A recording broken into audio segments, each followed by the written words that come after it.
दुनिया के नक्शे पर स्ट्रेट ऑफ हॉर्मूज और स्ट्रेट ऑफ मलाक्का दो ऐसे सी रूट्स हैं जहां से पूरी दुनिया का ट्रेड और कच्चा तेल गुजरता है।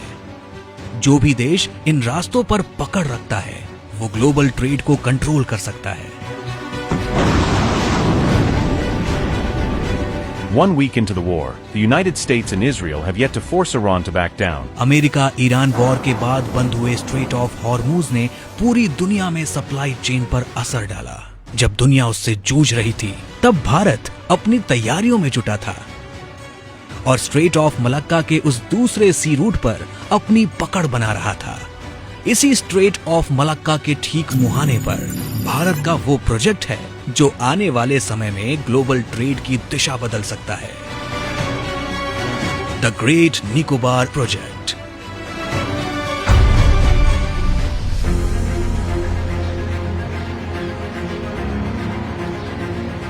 ग्रेट निकोबार प्रोजेक्ट सिर्फ एक प्रोजेक्ट नहीं बल्कि हिंद महासागर में भारत का सबसे बड़ा मास्टर स्ट्रोक है।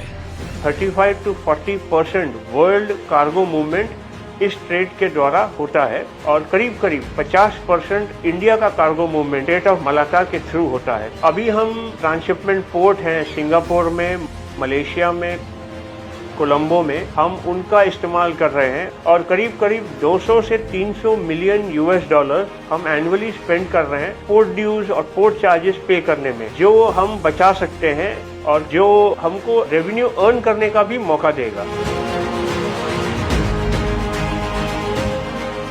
वर्ल्ड ट्रेड ट्रैफिक जो चल रहा है तो इंडो पैसिफिक रीजन के लिए वो गेटवे है और वो गेटवे में हम बैठा हुआ है ऐसे पहरेदार। मलक्का स्ट्रेट के पास होने की वजह से यहाँ बनने वाला हब दुनिया भर के जहाजों के लिए एक बड़ा पड़ाव बनेगा। इससे भारत की मैरीटाइम सिक्योरिटी मजबूत होगी और देश के लिए ब्लू इकोनॉमी के नए रास्ते खुलेंगे।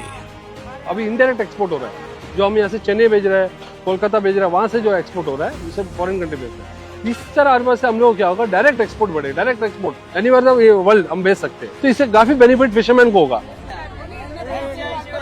The national flag, the saffron, white and green tricolour, was publicly unfurled. For the rest, it was crowds, crowds, crowds. आजादी के बाद लंबे समय तक इस अहम इलाके को नजरअंदाज किया गया।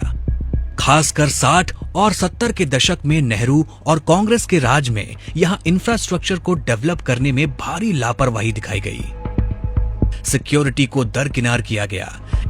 इसका सबसे बड़ा नुकसान लोकल आदिवासियों को हुआ।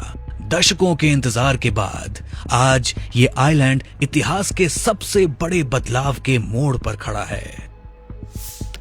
ये प्रोजेक्ट मेनली 4 पिलर्स पर टिका है। पहला, इंटरनेशनल कंटेनर ट्रांसशिपमेंट टर्मिनल, जो एक ऐसा मॉडर्न पोर्ट है जहां दुनिया के सबसे बड़े जहाज रुक सकेंगे। दूसरा, ग्रीनफील्ड इंटरनेशनल एयरपोर्ट, जहां सेना और आम नागरिकों दोनों के काम आने वाला मॉडर्न एयरपोर्ट बनेगा। तीसरा, गैस और सोलर पावर प्लांट, जहां पूरे हब को 24 घंटे बिजली देने के लिए एक सेल्फ रिलायंट पावर प्लांट बनेगा। चौथा है स्मार्ट टाउनशिप, जहां रहने और काम करने वालों के लिए एक मॉडर्न और एनवायरमेंट फ्रेंडली नया शहर बनेगा। सबसे बड़ी बात है कि ये चीन को काउंटर करने का सबसे मजबूत प्रोजेक्ट है। दरअसल चीन का 80% ट्रेड इस स्ट्रेट ऑफ मलक्का से होकर जाता है। इसके ठीक पास अगर भारत की इतनी मजबूत मौजूदगी रहेगी तो हमारा एडवांटेज भी उतना ही मजबूत होगा। वॉर के दौरान या कॉन्फ्लिक्ट के दौरान उस चोक पॉइंट को रोक दिया जाए तो चीन जो है वो बहुत ज्यादा कमजोर पड़ जाएगा। इंटरनेशनल फ्लाइट्स आएंगे और उससे tourism development Campbell Bay and rest of Andaman Nicobar में होगा। बाहर से भी फॉरेनर लोग बहुत आएंगे, जो टूरिस्ट भी और बहुत ज्यादा डेवलप होएगा, तो कनेक्टिविटी अच्छी हो जाएगी मेनलैंड से। पहले अंडमान निकोबार में कुछ भी नेट वगैरह नहीं मिलता था, अभी OSC केबल आ गया जो बीजेपी गवर्नमेंट आने बाद लेके आया। मोदी जी काफी अच्छी इनिशिएटिव लिए हैं इसको, इस आइलैंड्स को डेवलप करने के लिए। We don't have so much jobs here. Opportunities are very less.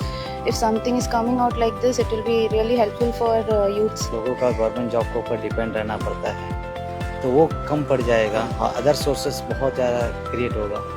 अच्छी बात है, गवर्नमेंट की बहुत आगे की सोच है।